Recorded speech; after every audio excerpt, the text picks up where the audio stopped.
how you doing? I'm Louie Gamino with Enviroscape LA. We're here at another project of ours in Southern California, specifically Manhattan Beach.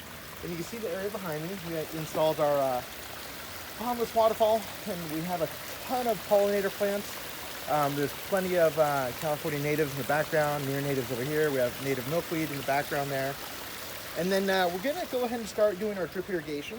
And just a quick little tip when you're doing drip irrigation, it is very important to size your valve correctly as well as your filter. Now, if you notice, we have two valves here. Both of them are going to be for drip irrigation. If you notice, there's two different size filters here. One has a yellow sticker, which is 40 psi. The other, on the where my tape is tapping, that has a red sticker, which is a low flow filter on it.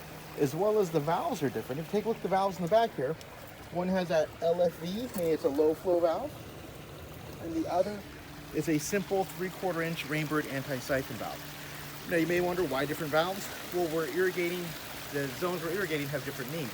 The low flow valve is going to irrigate a series of planter boxes, which is going to have a very small amount of water going through it, hence the importance of a low flow valve.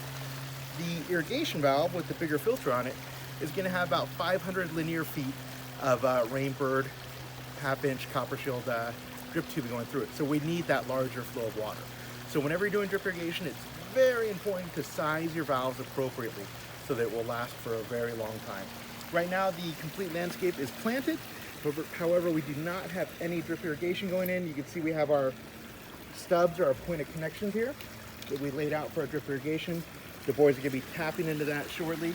We'll do another video as it's going installed the drip irrigation. So just another tip, Enviroscape LA. We're doing another pollinator garden. When you think sustainability, think Enviroscape LA.